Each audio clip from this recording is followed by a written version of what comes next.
Welcome to Public Forum, a community outreach program produced at North Idaho College on the shores of Lake Coeur d'Alene. Featuring guests from around the globe addressing a wide variety of subjects, Public Forum serves to educate and enlighten. Please join host and moderator, political scientist Tony Stewart, in welcoming today's guest. We welcome you to our program today, and we're going to interview an artist. That's one of the favorite things we like to do. The humanities is something that gets a lot of emphasis on this program. I welcome to the program J. David Fisher. He is a painter of people and pets, portraits, and in a little while in the program we'll be showing you some of his work. We had him on our program about 4 years ago when he did a children's book about ducks, and that was very enjoyable. So he has both writing skills as well as his artistic work with portraits and of animals and people. Jay, welcome to the program. We're so pleased to have you here. Thank you. And I'm pleased to have our two regular panelists, Janelle Burke, who's an attorney in the state of Idaho, and next to her is Erna Reinhardt, who is Director of Public Relations at North Idaho College, and Janelle will commence today's questioning. Jay, welcome to the show. Thank you. We're going to look forward to talking with you about art. Can you share with our viewers, please, how you came to be an artist? What piqued your interest, and what about some of your training? Probably the biggest thing that got me into art was as a child when I just found out I could draw and paint. My parents were very aware, and on Saturdays or Sundays when my relatives came out and visited us, I would sketch them. And that was a lot of years ago, but I remember distinctly that during the war, I was a very young boy, World War II I'm talking about, and I used to do whatever I could that would have a relationship to the war, because we were so conscious of the war, particularly as I was 10 years old. And I used to draw Roosevelt and Stalin and Churchill. And I remember one time when I was about 11 years old, my dad brought me a big piece of cardboard from the Wonder Bakery, and I did a mural that was about 4 feet wide and about 3 feet high of those three individuals sitting at a conference table. Unfortunately, I don't know what happened to the drawing, but I'd love to have had it today. But I was born in the late Depression, and we had no, we were one of the families that had really tough sledding. So I had to do things like entertain myself, and when I found out I could draw, I started to draw anything I could do. I drew animals, farm animals.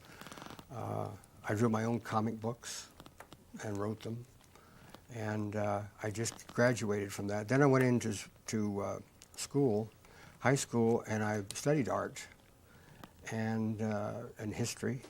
I'm always fascinated by history. And then after high school, right at the end of the high school, I enlisted in the Navy. It was after the war, but they were looking for enlistments. And I went into the Navy and also for college, like a lot of people do today. And when I got out, I had the GI Bill, so then I went to the University of Colorado and studied art and literature and started writing.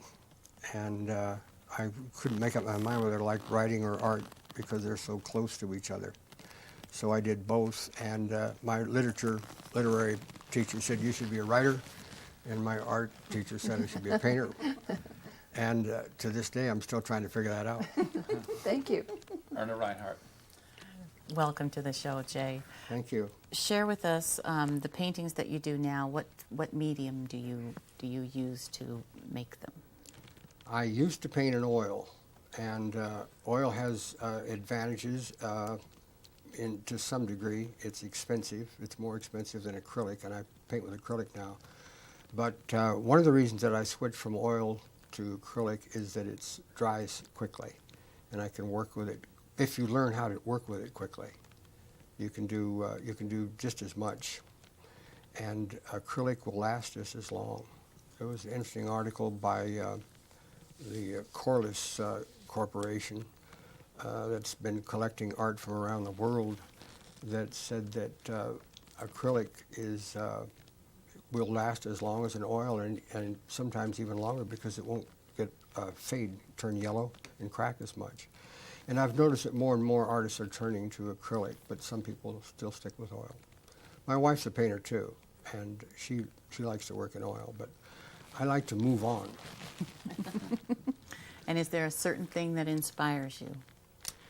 Probably, well, of late, the portraits.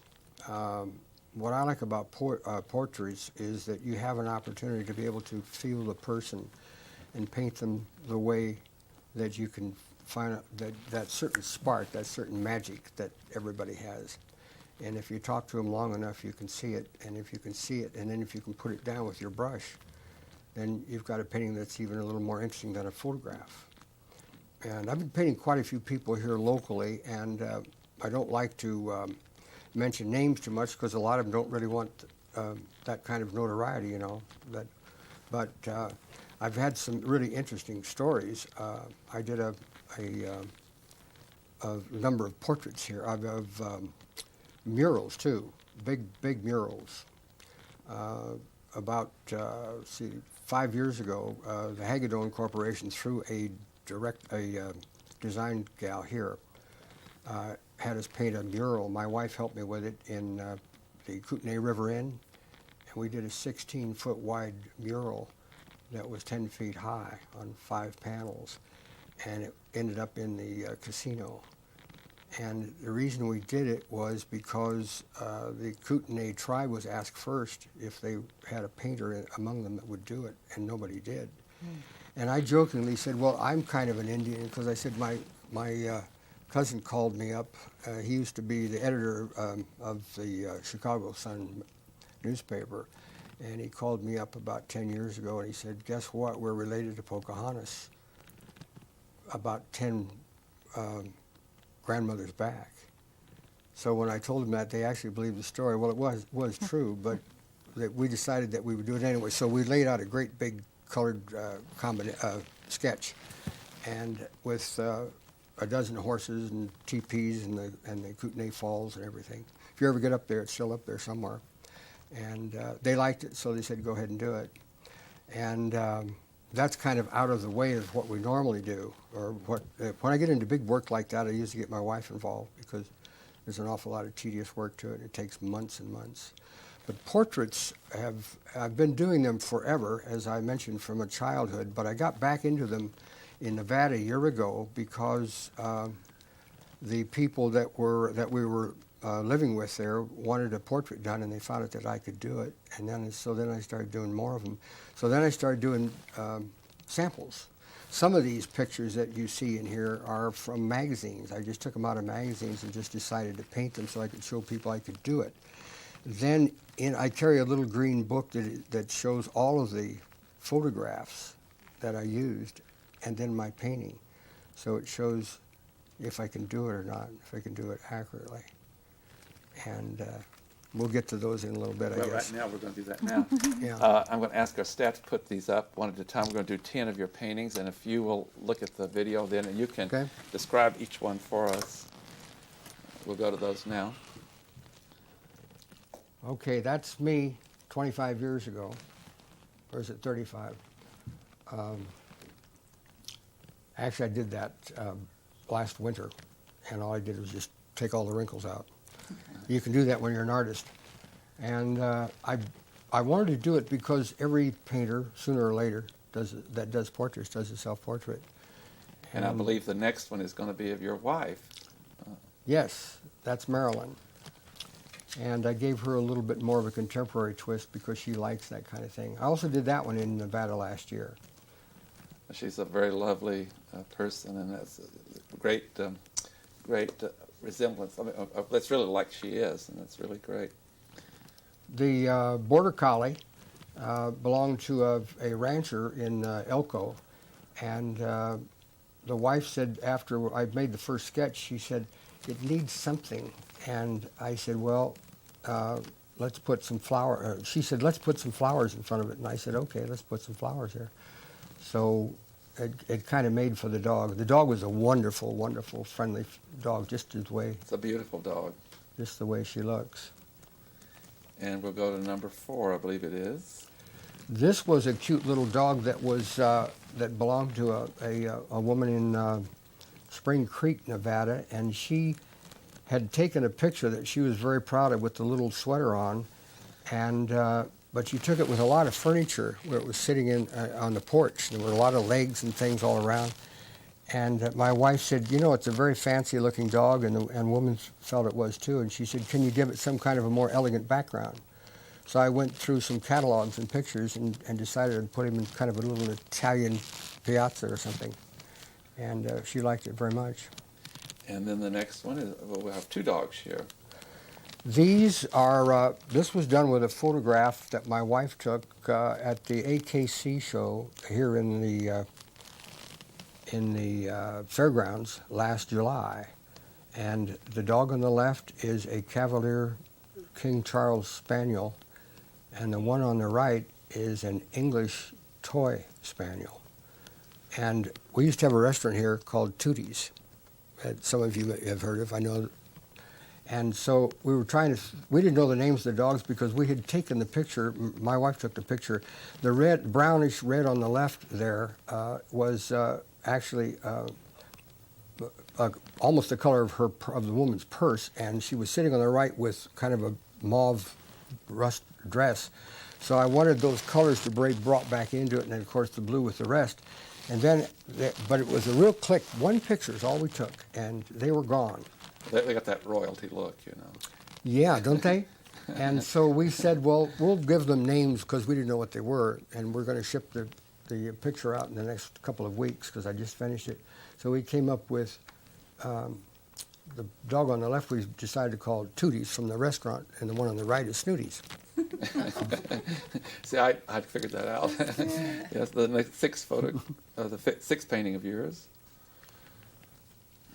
This is a little girl that was in Nevada, in Reno. A girlfriend of Marilyn's has this little girl, and she took that picture of Heidi, or Becky, when she was going out one time to play, and she caught that hesitancy, whether or not she wanted to go out into the world. And so I said, that's the best picture you got of her, let's do that one. She was carrying a little box of chalks. That's great painting. Number 7.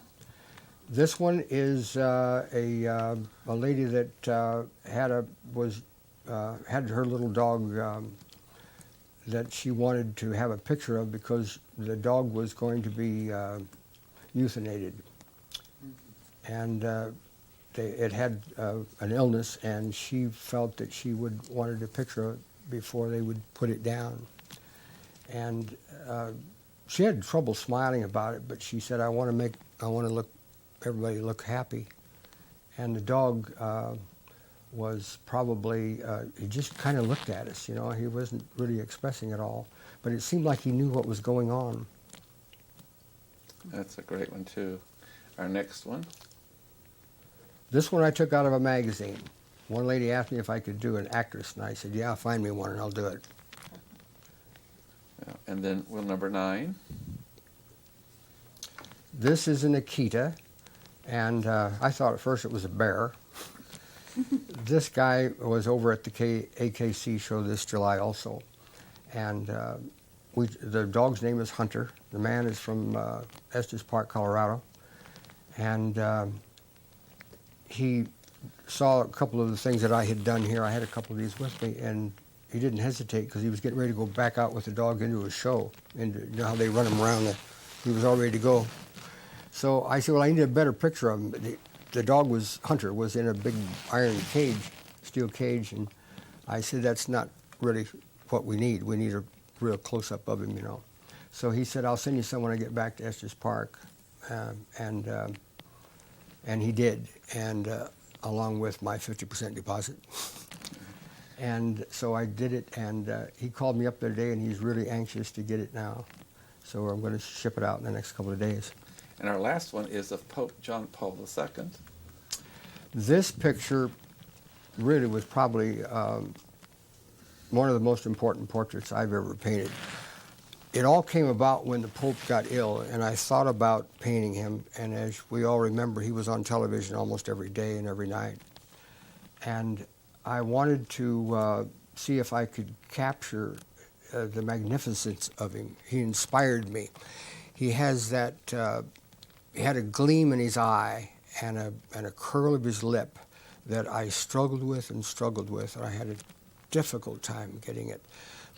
I jumped on it right away. I sketched it out, and I did it from magazines and photographs, because at that time everybody was running pictures on him. And I said, I don't want to copy a picture exactly. I want a picture of him, and then I'm going to make a composite. So I went home. I went out and bought about $20 worth of magazines and books and photographs. And then I came back and I made a whole bunch of sketches on paper, and then I transferred one of them to canvas that I liked. And then I said to myself, I'm going to reduce his age so that we can all remember him when he was younger, kind of when he was awe-inspiring. And I had some nice compliments from the Catholic churches here. I talked to some of the fathers, and they all said that they thought I'd really caught the look in his eye and the curl of his mouth. But as I finished it, this is the ironic part. I started in April, and I would put it aside and come back to it and put it aside. And I knew it either had to work or it wasn't going to work at all. So I said to my wife, I've got to finish it. I can't just set it aside for very long. And ironically, the night that I finished it, I could feel it coming together. And when I finished it that night, my wife came rushing in and she said, guess what? And I said, what? She said, they just elected Benedict XVI at that very moment. So I said, he must have helped me do it. Mm. It's a very powerful painting. And with that, to Janelle Burke. After that, I hardly know what to say, but let's talk a little bit about if a person wanted to have a portrait done of someone who's special in their lives, or they have a special place, a barn or a setting, their house, something that's special to them that they would like to have done. How do you suggest that they go about finding someone to do that? And should they take photographs first in order to go to the painter? That's a good question. And what I do, I have a digital camera that my wife and I bought about a year ago, and it really takes fabulous pictures. It's I don't know much about cameras, but I'm learning with this one. It was a 5 mega something, and with that little zoom lens that goes in and out. And I've taken a lot of pictures. What we do, we don't take one picture, we take like 10. And we'll just click away and click away. When I was living in Los Angeles and working as a designer, and we did a lot of Hollywood people, and my boss did, and I did a few myself, and we met photographers that were involved with them all the time. And I remember one in particular by the name of Bobby Quirk, who used to take pictures of Elizabeth Taylor all the time for these big marquee cardboards that they used to put on movies years ago outside. I haven't been to a movie now in a long time. I don't know if they still do that. And he said, Jay, if you ever get to taking pictures, he said, get yourself a really good camera and then a big roll of film, and maybe 2 or 3, and just go click, click, click, click, click like that, and just walk around the person and then lay all those pictures out and take the best one you got. And that really works. So you don't really have to be professional. I took a lot of those pictures myself. So as far as the location, then I would sit down with someone like, say, for instance, you and Janelle. Is that right? Yes. And just take pictures, and then we would decide together or with the family as to which picture is the best. And what kind of background we would like and what we want Exactly. to concentrate on. Mm-hmm. I was talking to somebody the other day that wants me to come out and take a picture of their Bassets. And I was just leaving I had been out to a kennel to look at a local kennel hospital to look at another dog.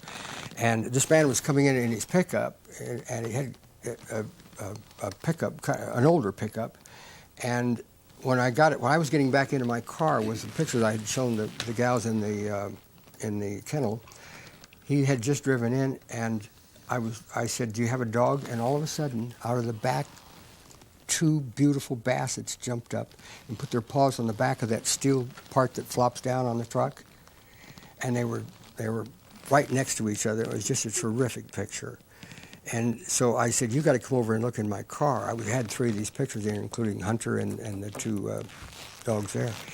And he said, I got to talk to my wife. His wife is visiting her mother in Chicago. And he said, when she comes back, he said, how can we do a picture? And I said, what? And he said, what picture? And I said, just like that, right on the back of that truck. 'Cause it'll be. So things just happen. And I just know it'll make a fabulous picture of those 2 Bassets. Thank you. It sounds, Jay, a little bit that you enjoy the challenge of painting, but I want to ask you, what is your favorite part of the process? Do you like the actual painting? Do you like the concept development? Which part of the painting do you actually like the best? That's a good question. I do like the concept. I do like to really give it thought. I've got a lot of ideas for instance, I'm getting into more animals than people because there's more people that were willing to pay money for the dogs. And speaking of money, which probably everybody would ask, I only charge $300 for a painting like this, which photographers have told me is a really great deal. But I'm a senior. I like to paint, and I paint a lot at night, and sometimes I paint right around the clock. So it doesn't make any difference to me. I want to be able to pay for my paints and my canvas, and I want to be able to pay whatever else I have to pay beyond my Social Security. But the painting itself sometimes is an awful lot of work. I mean, it isn't easy. People think if you've got this gift, you can just go do it. It doesn't work that way because if you don't get the eyes right and you don't get the mouth right, which are the 2 most critical features, you can look at somebody's painting and you say, yeah, that kind of looks like them. And that's the last thing you'd want to hear if you're a portrait artist. It's got to be really right on. And that's what people like about my work because they say it really looks like the photograph. Jay, you mentioned earlier that in answering Ernest's question that you might paint for short hours, long hours, and all.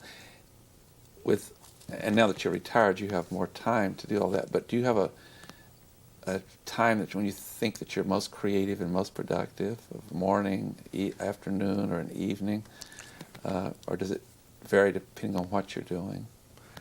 I like to start in the morning, early. You're fresh. Yeah. I get up a lot of times at 4 o'clock, and by 5 o'clock I'm painting. But then I'll take a break. I'll paint for maybe 3 or 4 hours, and then I'll take a break for an afternoon, and then, or maybe several hours. I'll take a nap, and then I'll all the way up until dinner time, and I'll watch a little television, and then when I'm through with dinner, and then I'll go back and I'll start painting again. And that's sometimes when I can't even put the brush down. I just keep going.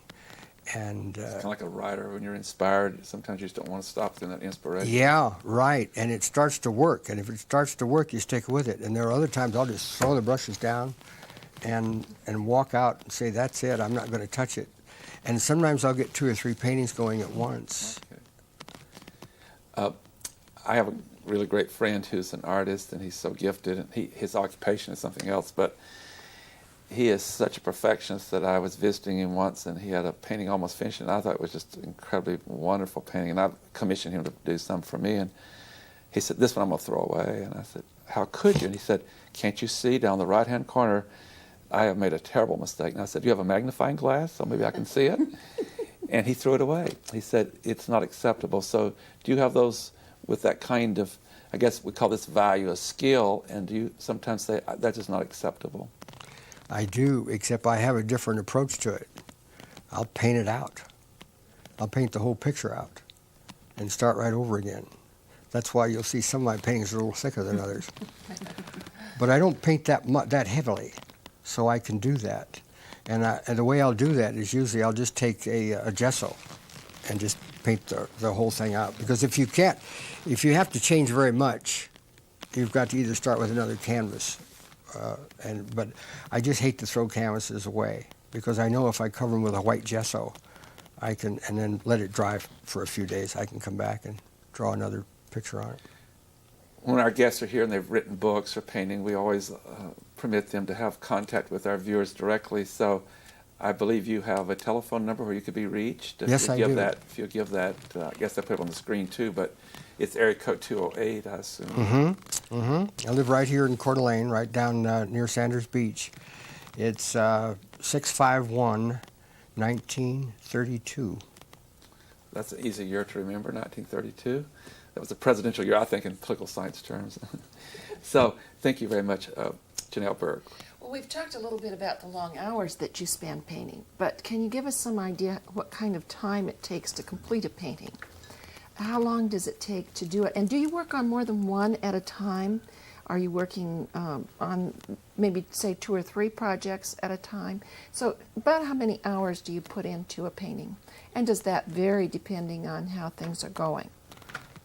It does vary a lot, Janelle. I always have 2 or 3 paintings going, and some are almost finished, and some are in the very initial stages like sketches. I'm working on a mural now. I got sidetracked. I just ran across a guy that wants me to do and his wife want me to do a mural, an African mural in the bathroom. So I've been doing some research on African art, and that's something that it's kind of tough to be an artist and a writer both at the same time, because I'm working on a novel. I wrote and illustrated a book of poetry, which I did a number of years ago, and I wrote a book on selling, and most of them are just in manuscript form. The poetry book I published myself, and I did a lot of drawings on it because I think a drawing is really neat with a book of poetry. And they're all black and white ink sketches. Like I did one called Reno Wind. And when you look at the picture alongside of it, all the trees are leaning. And the wind is whirling like this, and the birds are darting, and they're not sure where they're going to fly to because the wind is so strong. And the leaves are blowing. On that note, we have to bring the program to conclusion. Okay. The clock always wins, Jay. We can't win on that one. Thank you so much. We appreciate your being here, and congratulations on both your writing and your painting. Thank you, You're Tony. a very gifted person. Ladies and gentlemen, I hope you'll be with us again. Next week at the same time, we'll discuss yet another issue. Until then, please have a good week. I am Tony Stewart. Recorded on the campus of North Idaho College, Public Forum is the longest-running in-house college production on PBS. Each episode is pre-recorded live and is an educational outreach from North Idaho College. Please join us at this same time next week for another edition of Public Forum on this public television station.